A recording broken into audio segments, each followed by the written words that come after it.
Assalamualaikum warahmatullahi wabarakatuh. Selamat pagi semua. Hari ini kami akan membahas topik yang sangat penting dalam dunia pendidikan, yaitu pembelajaran berdiferensiasi. Kita akan mengulas mulai dari apa itu pembelajaran berdiferensiasi, ciri-cirinya, hingga contoh yang relevan dan bisa diterapkan. Mari kita mulai dengan memahami pengertian dari pembelajaran berdiferensiasi. Pembelajaran berdiferensiasi adalah suatu pendekatan pengajaran yang bertujuan untuk memenuhi kebutuhan, minat, dan kemampuan masing-masing siswa dalam suatu kelas. Dengan pendekatan ini, guru dapat menyesuaikan metode pengajaran, materi, dan penilaian agar lebih sesuai dengan karakteristik unik setiap siswa. Pembelajaran berdiferensiasi tidak hanya meningkatkan hasil akademis, tetapi juga meningkatkan keterlibatan dan motivasi siswa dalam proses belajar. Adapun ciri-ciri pembelajaran berdiferensiasi, yang pertama, berpusat pada siswa. Di sini, pembelajaran fokus pada kebutuhan dan potensi individu siswa. Yang kedua, metode beragam.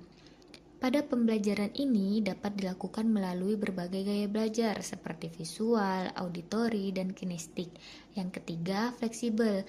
Dalam pembelajaran dapat menggunakan berbagai strategi, metode, dan media sesuai kemampuan siswa. Yang keempat, penilaian beragam. Di sini pendidik dapat menggunakan asesmen awal dan formatif untuk mengetahui kebutuhan siswa.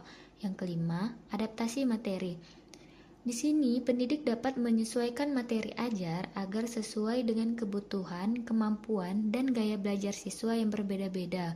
Tujuannya untuk memastikan bahwa setiap siswa dapat mengakses dan memahami materi yang lebih baik. Yang keenam, yang terakhir, yaitu keterlibatan siswa. Di sini dilihat bagaimana siswa secara aktif ikut serta dan berpartisipasi dalam proses belajar sesuai dengan gaya belajar, minat, dan kebutuhan mereka. Keterlibatan siswa yang baik menciptakan suasana belajar yang lebih dinamis dan interaktif, sehingga siswa dapat merasa termotivasi dan memiliki rasa tanggung jawab dalam proses belajar mereka. Selanjutnya, hal-hal yang perlu dilakukan untuk menyiapkan pembelajaran berdiferensiasi yaitu yang pertama, mengenal kebutuhan siswa. Mengenal kebutuhan siswa, kita dapat melakukan asesmen diagnostik atau tes awal untuk mengetahui kemampuan siswa. Yang kedua, pengelompokan siswa berdasarkan keterampilan dan minat. Di sini, setelah kita melakukan asesmen, kita dapat mengelompokkan siswa berdasarkan tingkat keterampilan dan minat yang sama untuk proyek tertentu. Ketiga, membuat rencana pembelajaran.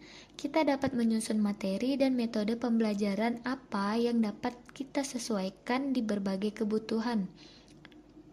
Yang keempat, menyediakan pembelajaran yang berbeda.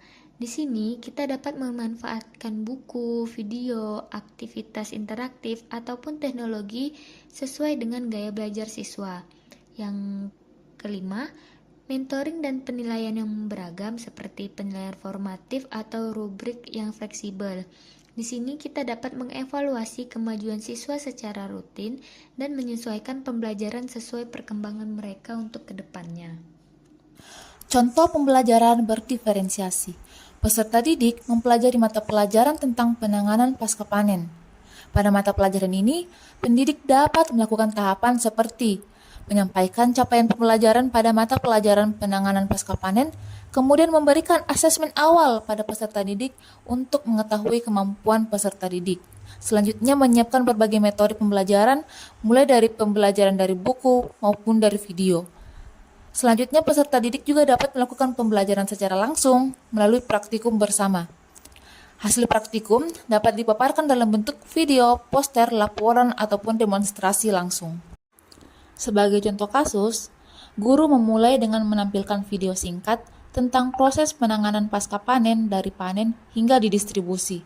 Kemudian siswa diminta untuk mencatat poin-poin yang penting. Setelah itu, guru membagi 3 kelompok siswa berdasarkan minat dan kemampuannya.